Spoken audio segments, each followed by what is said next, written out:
All right. Alex, are you able to hear me and see me? I can see you. Can you hear me? I can hear and see you.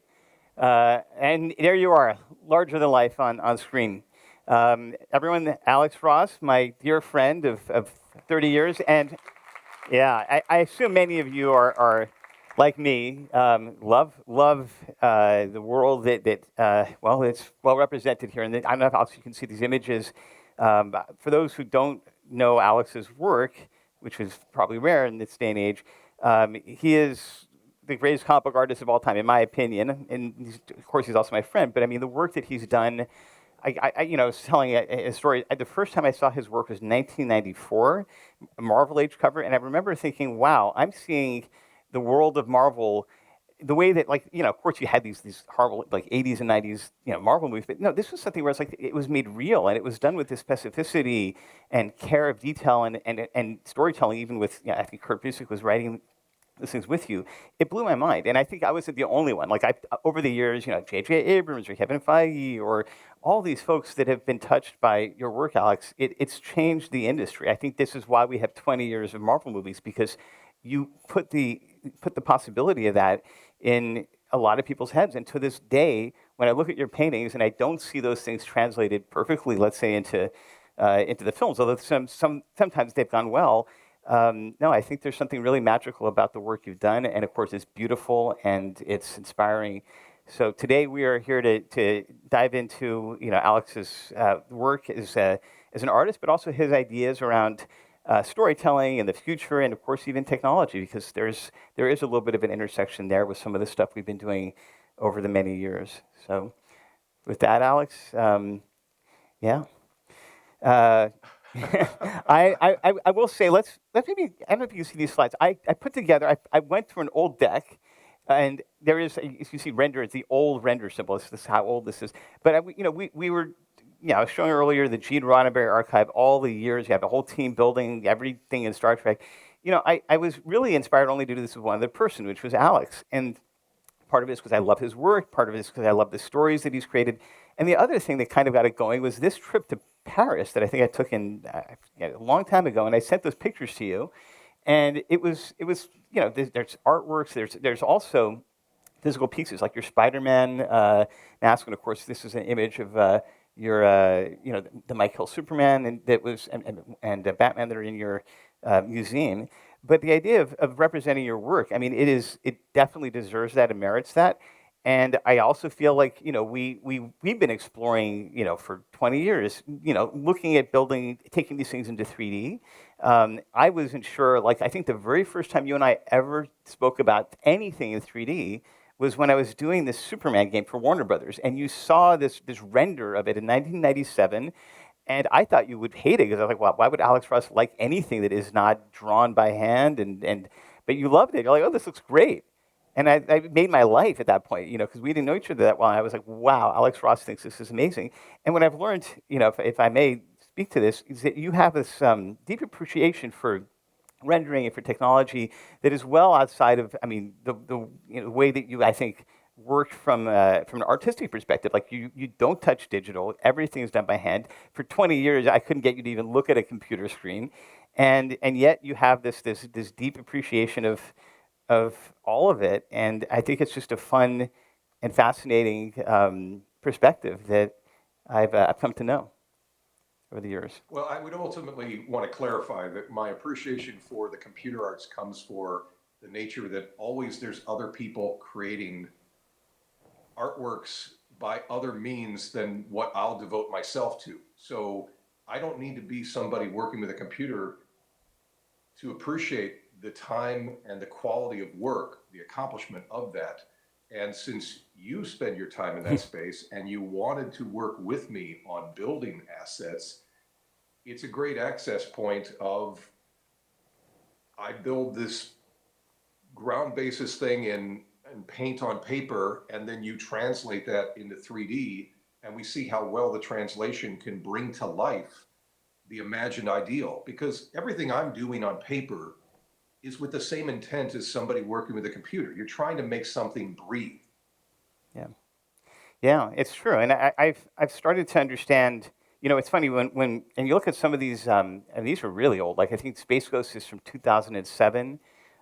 This was a test that we did because you did a Space Ghost comic book. I think it was a 6-issue limited series or the covers at least, for DC, and we in fact, people don't even know this. We had Thomas Jane in Alex's Space Ghost costume that he used for his model and in the light stage to just see, because Thomas Jane was in the light stage for some other reason. So we've played around with these things. This is, I think, a 3D.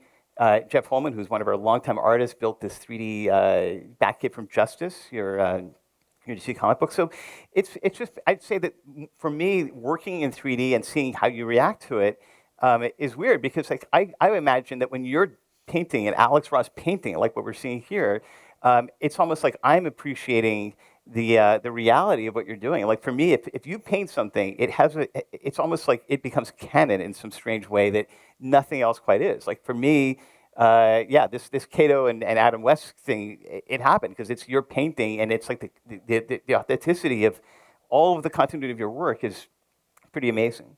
But also the realism that you brought to characters that were only in 4 colors, and really for the first time. I mean, I never experienced seeing the Marvel Universe in any way, shape, or form brought to life, or DC for that matter, even when you started with Kingdom Come. And you've done that with so many other pieces of IP and all these things. But I think one thing that would be fascinating would be to discuss how you do your artwork, like how you approach lighting and references. And I think, I don't know if people are aware, but you paint almost exclusively, I think, in gouache, but also sculpt.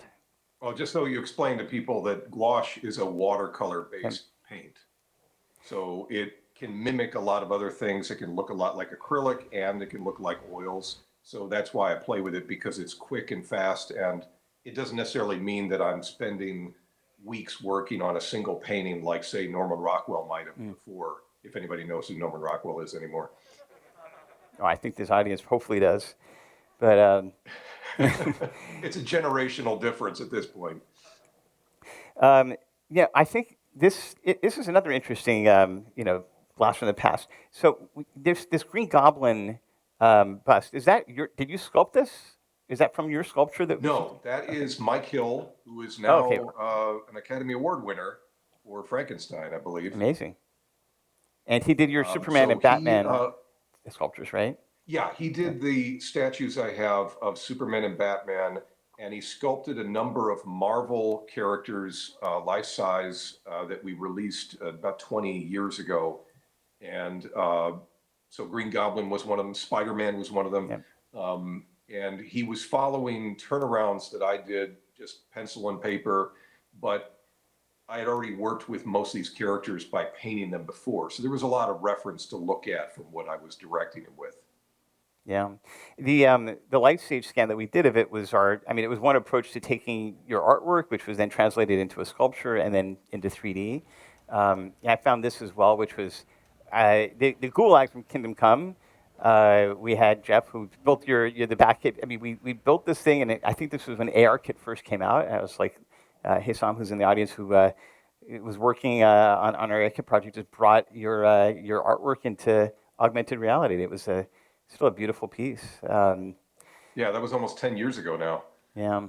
What we discovered, though, is I think when I was looking at some of your art references, I think did you build a model of this in not like in digital 3D, but in like paper mache or something to have a reference for it when you were painting it in the? I had some curved surface, some egg that was the right color that I just painted the aesthetic of the eyes around. I don't think I added too many other bits on top of that, but it was just enough of a surface that I could photograph and study.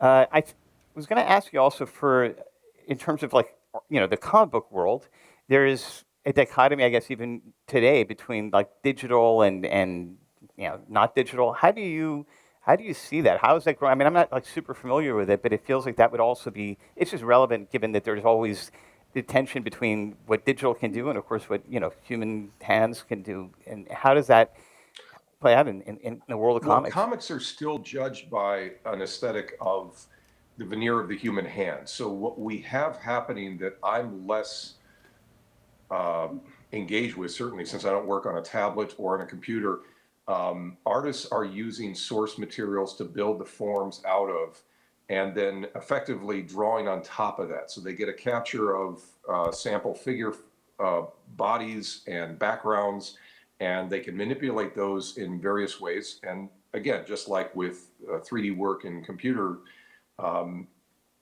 this is not meant to look fully realistic. It's meant to look cartoonish or drawn by hand. And so they're doing a lot of the same thing I've done previously, where I used physical items, whether it's real human beings posing or it's using toys, action figures, whatever, to photograph and build off of for final rendering, except now it's all digital. And the final output is something that looks like it's got the human hand on top of it. That's not all artists. That's just some that are increasing more and more with these using these tools. Yeah. I mean, you use your dad as reference for Norman McKay in Kingdom Come. And we did do, it was like 20 years ago, we did do a scan of him, in 3D as well. And I guess one thing that was interesting to me is that, when we were, oh, by the way, we have to tell how this happened. I'm somehow in the Marvel Oh. Universe thanks to Alex. Uh, but, but before we dive into that, I was going to sort of ask you about something that occurs to me as we'll talk about like rendering some of these things, and we'll talk about the Kingdom Come documentary piece as well. It's like I always assumed that and I think people were like, if you bring your work to animation, even Alex's stuff should be like his paintings brought to life, and then. It was like it wasn't that long ago, but it was like no. If I wanted to see something of mine brought to life. I wanted to look real, like that. I guess that was your intent in the way that you sort of see your own work, versus like an Alex Ross filter or something that would be applied over a 3D model, and that was a surprise to me. Exactly, yeah. I don't want things to look like they've got the veneer of paint that dried on paper. I'm just using the tools I have that I've been trained in to bring a object or bring a scene to life as much as I'm capable as an artist. If I was better at other forms of paint, or if I trained on a computer, I'd be using that to do the same objective, which is to bring things to some realistic life. Do you feel when you look at I mean, I think what's interesting about the world and the medium you're in is that you're a one man shop. I mean, you basically what you imagine within those two dimensions, you created entirely in whole cloth. There's no other systems there. But do you ever Well, feel there's also the help that I've been given by friends who have modeled for me. true? Yeah. But in terms of like do you look at other mediums like live action or like 3D and sort of think about how your skills might be projected out there? I mean, some of the work we've done around bringing your sculptures and some paintings to 3D have sort of put you in that mindset. But it's a leading question because I know the answer is yes, because when we've been discussing things, you've been so involved in the dimensionality beyond, of course, the painted page. And it just makes me realize, oh, wow, you've been thinking about this stuff this way almost like a 3D artist would or a filmmaker would from the beginning. And that's something that I didn't appreciate, like at the very beginning of our friendship. But I think that's also something that is why your paintings also look the way they do. And they're almost like, almost like a cinematographer in many respects. And, but yet do you look at Yeah, I yeah, didn't necessarily think that there was a possibility for somebody like me leading a project going all the way from the page to full motion or representation on this larger scale, but the flattening out of the world in terms of technology, bringing things now closer where you and I can converse over adapting something of mine into a fully realized, believable image and now motion added to it. That's a world of what I could only dreamed of, because of course that involved money coming from Hollywood to fund those things, and then casting to find just the right I person wonder who and could play so this on. And guy, you're making honestly. Yeah, that's you're making a ton of compromises on the way to the objective of what it winds up getting kind of mishmashed of people making the movies now. They're not the ones who made the comics or are necessarily coming from the comics. They're not doing a one-to-one adaptation. They're interpreting a whole lot along the way, and you accept what you can get when you're working with special effects, costumes, and acting. When you and I have collaborated now, it's pretty much what was on the page, and there it is, finally realized. And that's a dream that I've always had and been tempted by looking at Hollywood's interpretation of things that I designed, brought to screen, and seen it altered, and wanting to show exactly what it was that I was trying to bring to life. Yeah, and I think that it's obviously with Marvel, there's been a 20-year run, but I was disappointed that we never saw classic Thor. When Alex painted this book in 1994, Marvels, I mean, everyone looked like it was. I mean, they were larger than life. They were brought to life, but it was classic. Thor, Iron Man, Captain America. We've never really gotten those versions on the screen. I mean, as much as I love Robert Downey Jr. and the suit and everything, it's still not the original, and I wonder whether it ever will be, but I miss that. Well, at this point, we know just about anybody can go and create some three-dimensional version That's of true. what they've imagined. We're getting more and more of that. And when you and I build out pieces to put together that are based upon my work, um, we're bringing it exactly forward. So everything is feasible at this point, it seems. Yeah. Well, it's interesting because it also, I mean, if you're a comic book person or a Star Trek fan or a Star Wars fan, continuity, what's canon and what isn't, is always a thing. And I remember, and obviously, it almost feels like this really started in the comic book world. The DC universe. Oh, what? Two Flashes? Like there's an Earth One and Earth Two. But they both exist. There's not like it doesn't know. And I think that as I've sort of seen, Kingdom Come is Earth 22, by the way, for those that are mapping the multiverse. But it's Nobody cares about that. Come I, on. some people care. I care, but but it is something where it's like there's when people say, "Oh, it's how is Superman going to be?" You now know that there's going to be. It's like the Bond actors, right? Well, there's going to be a different story, and yet it does feel like the days where it was like one actor at a time, one thing at a time, even one comic book world at a time. It's been turned on its head. I mean, I think we were talking the other day about the absolute DC universe, which is apparently selling very well. It's just a new universe with Superman and Wonder Woman. Everyone's just reset, and it is doing quite well. And I guess that's. I mean, I would appreciate that they're doing something in a new universe which is erasing the things we loved, although they've destroyed the DC universe like 3 or 4 times over. But but yeah, it is something where you don't have to tell it in the same continuity. It's certainly these days it feels like there's a lot more wiggle room, even in the movies. So I don't know whether it's a good Yeah, thing or a bad absolutely. thing, but Yeah. yeah, Oh, well, it's a very good thing to know that there's flexibility for interpretation because there's a lot of things that have gotten lessened over time in terms of, we've got decades of interpretation of this material. So why shouldn't we have things that try a new attack on the thing instead of saying everything is one size fits all? yeah. So that's But what the multiverse ultimately offers is that you've got room for elaboration in alternate ways. and it is something where I think there's two schools of thought on that. The kind of storytelling with them was, oh, it's lazy because there's no stakes. But no, on the other hand, like if you remember, I think in Crisis, right? I mean, I think the original Lois dies. I mean, there are people that they get lost in Crisis on Infinite Earths, and the older world, they do lose those characters, and that recognition is interesting. This painting, I think, speaks to another part of it, which is we all love, like I think you and I love this era, the Christopher Reeve and the Adam West, Linda Carter, and we were, for those that don't know where these paintings came from, in 2014, I think we were doing a VR gallery. It was for John Carmack and Facebook, and we were doing, we wanted to literally have a physical, or the physical gallery that I saw in Paris. We wanted to build that in VR, have all the paintings. We still have all the scans.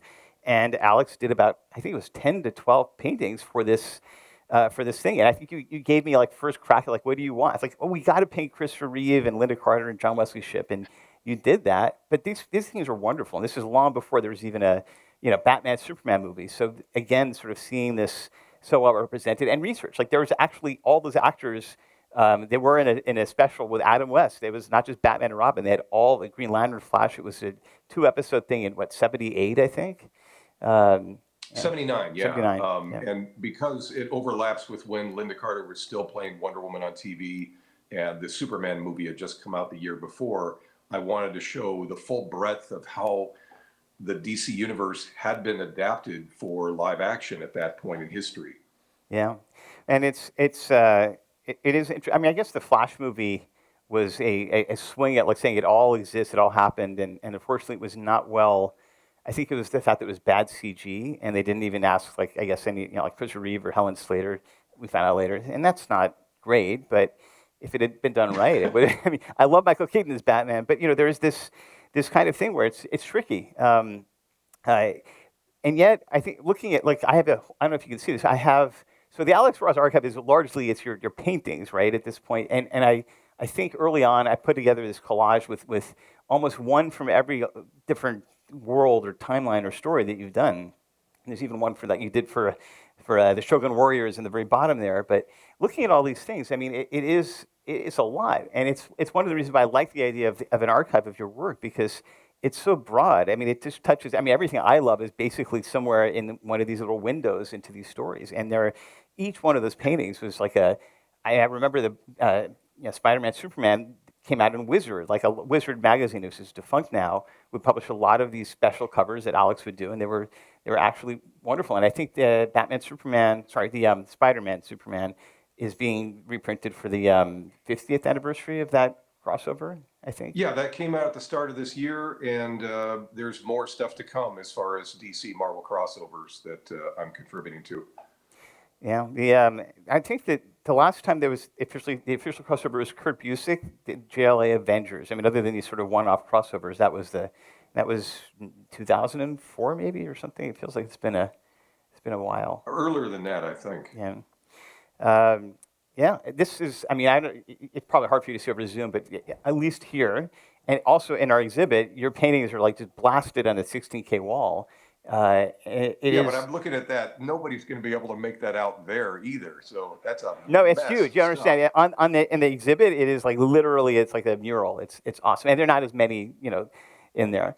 God, this was our NFT thing back in the day. Which, oh wait, this is it.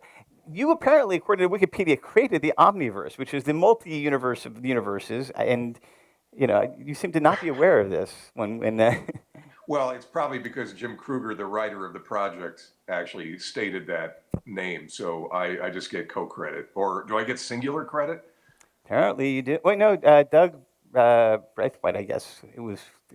Because he would have drawn the particular story. Maybe he drew the Omniverse, yeah.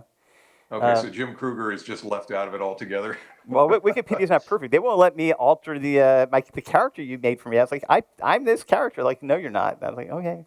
Yeah, some person in Sweden is like has admin access. I gave up. I'm like, it's just not there. Well, it's just now.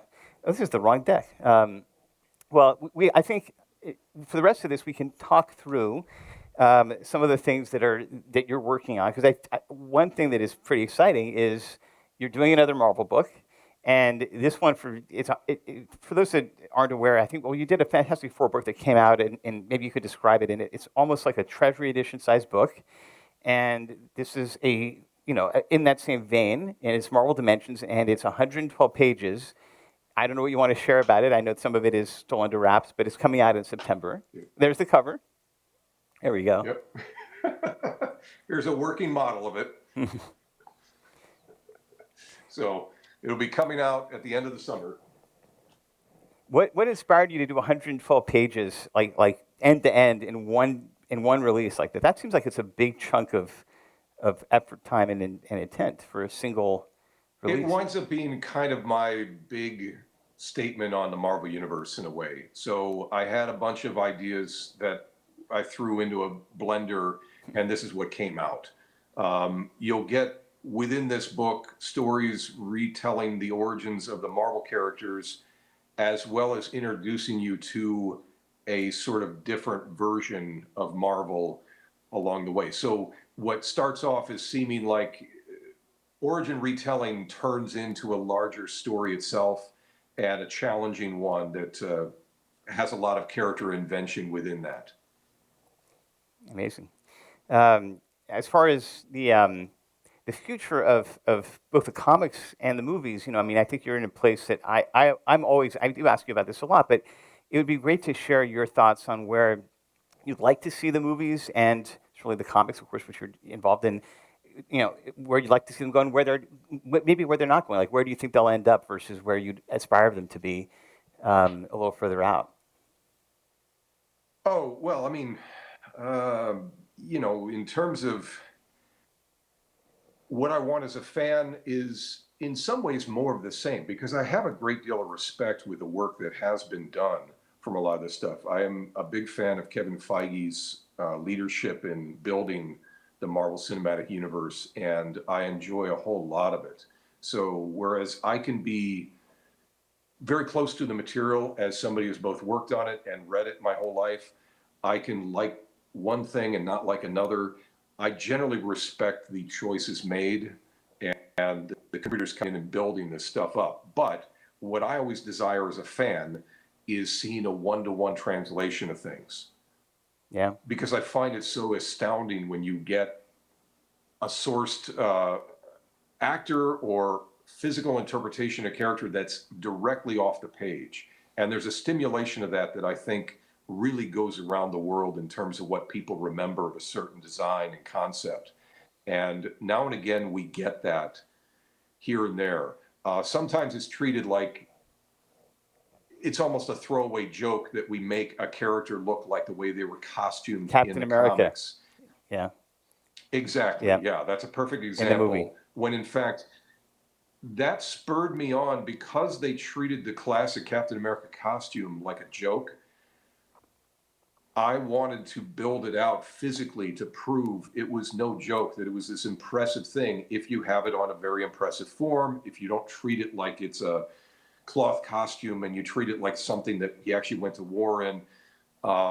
And so I had a statue that I had cobbled together from an existing statue, and I sculpted a head that went with it. And basically, I've got a life-size, realistic Captain America that is comic-based, but feels very real and very probable in terms of what you could imagine him either being in person, in film, but something that's basically a clapback against the choices they made in the film series to treat his classic costume like it was foolish. Yeah. For those that aren't familiar, is in the very first movie. I guess it was like a USO event thing, and he dresses in the classic comic book costume. And yeah, it is not meant to be the serious Captain America costume.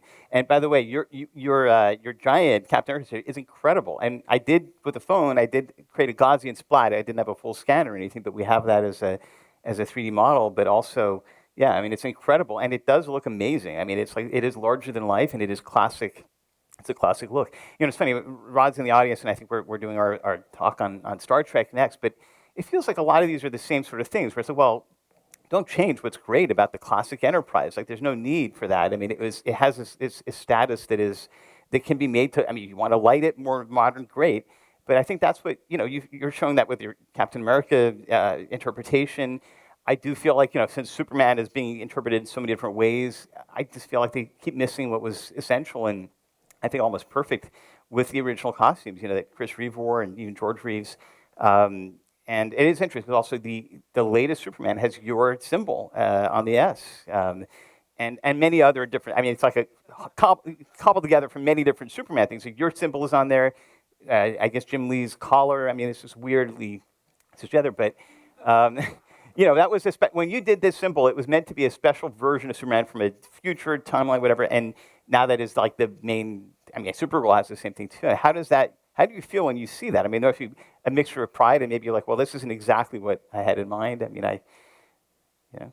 Yeah, I mean, ultimately, I feel like there's better choices that could have been made. I don't hate the symbol I designed. I don't necessarily think it belongs in this context where I understand James Gunn's interest in wanting to move forward and almost show a jump forward aesthetically, but I don't know that was the symbol for it. But I'd be very happy if they gave me some money for the.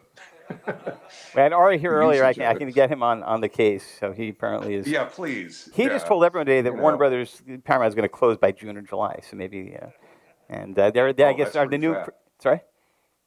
Well, that was an Ari-ism, but No, yeah. it's pretty fast. Yeah. Yeah, it's pretty fast. And you know, it'll be interesting to see sort of how, you know, these. I mean, all of DC is now going to be owned by Paramount and how they handle that. But I guess if at least on the movie side, I mean, it seems like they're going to continue with what James Gunn is doing.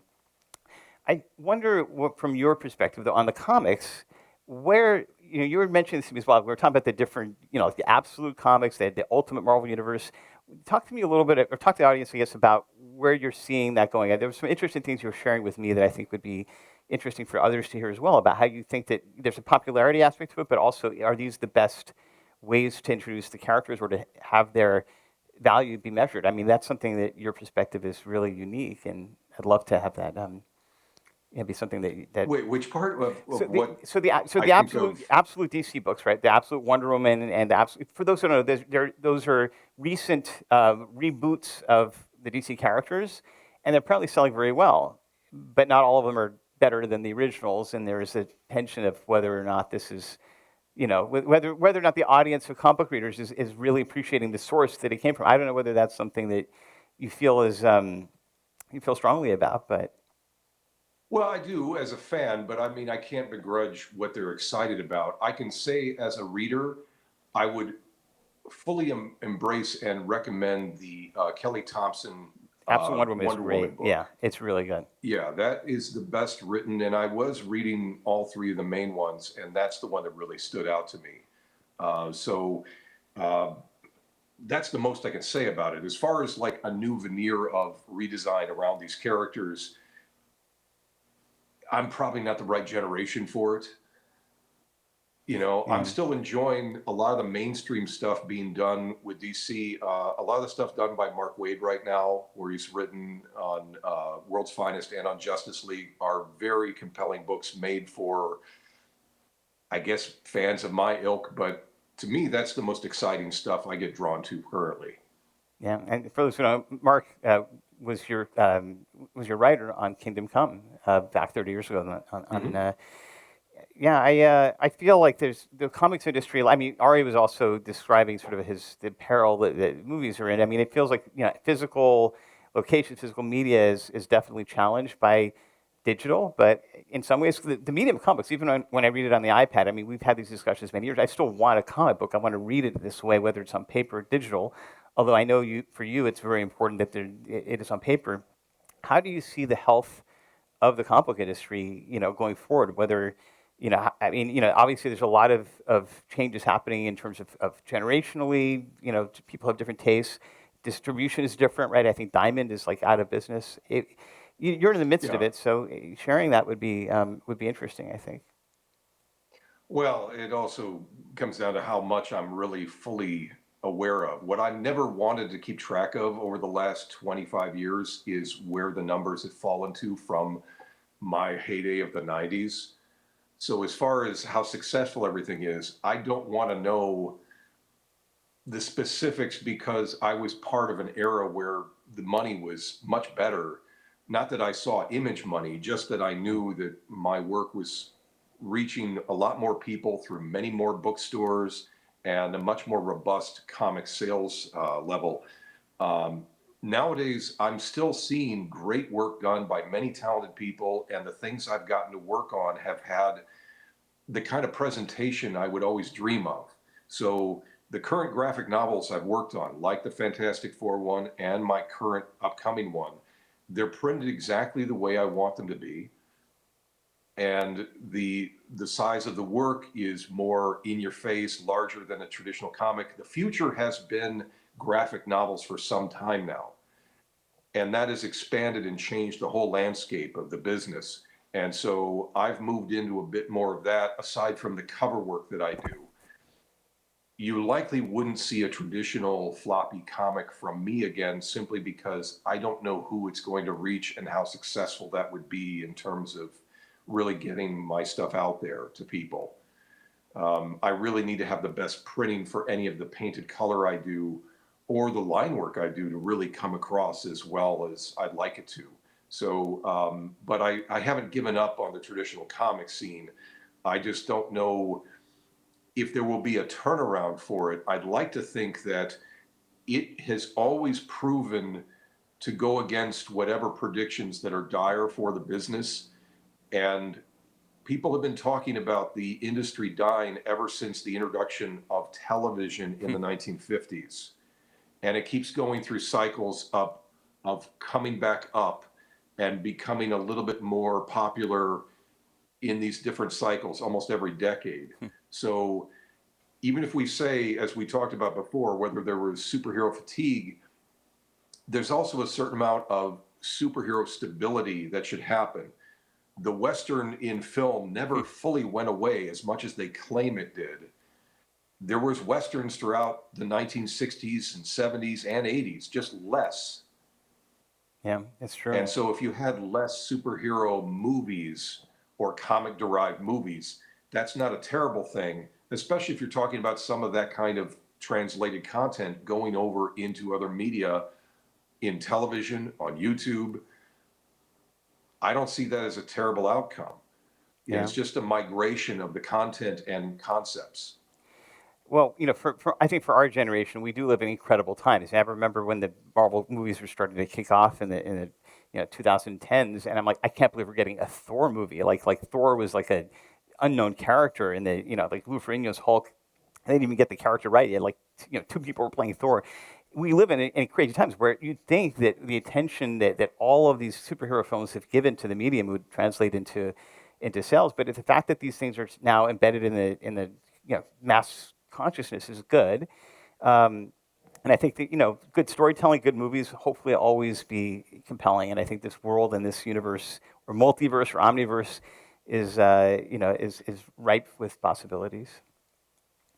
And I think it's exciting now that people are becoming their own filmmakers where they can now take stuff and bring it to life in a way that Hollywood wasn't doing exactly the way they wanted. Say, like doing a better version of that stuff from the Flash movie with the multiverse that appeared there.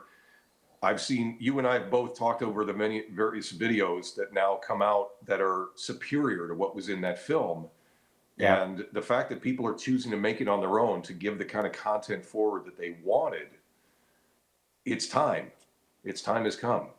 Yeah, no, it is surprising. I will say that being synthetic content is more powerful than anything that we had or ILM had even like 2 years ago. It's crazy how the technology is pushing forward, but it does sort of give the ability to take things or to at least see how things would look. And it's almost too easy now. There has to be some sort of filtration, I guess, to even. And we were talking about this. Like, there's some really bad like AI stuff, which is like you can tell somebody was trying to tell a story, and then there's some really good stuff, and of course then there's the CG or hand drawn stuff. So it is all just it just gives in earlier discussions we were talking today about how it gives more people opportunities, but you still have to tell great stories, and it has to be a compelling narrative. So there's that, but it's Well, at still least the talented people are moving into that space yeah to show what they can do. And people who have had talent that never really had the opportunity before in Hollywood can now be storytellers on this competitive level that was always controlled by money and the interests and control of Hollywood before.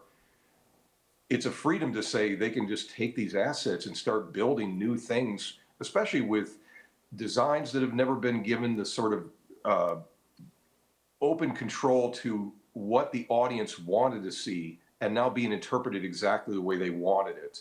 That's a miracle that's opening up new space, and I like to go into that space. yeah. Well, having you say that as somebody that is in the peak of the world of hand drawn art. I mean, no machine anything, no machine learning, no machine anything. For you to have this sort of stance is. It was interesting to me when I first was aware of it. I was like, oh, again, you're surprising me with these things, but also it makes sense because I feel like we all have these ambitions of seeing things brought to life.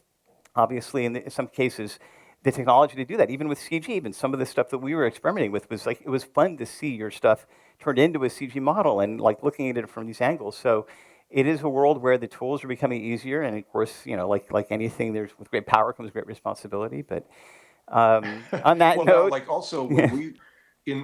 you mentioned before the Kingdom Come documentary, which you Yeah. helped to make a video for with a perfectly rendered version of my style of Superman. We went to great lengths to build that together. In CG, yeah.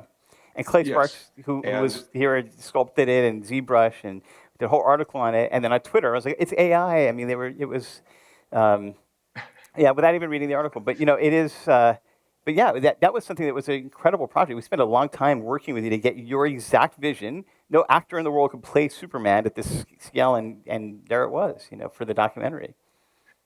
well, we were able to do all the things I was doing in illustration, where I had a source subject.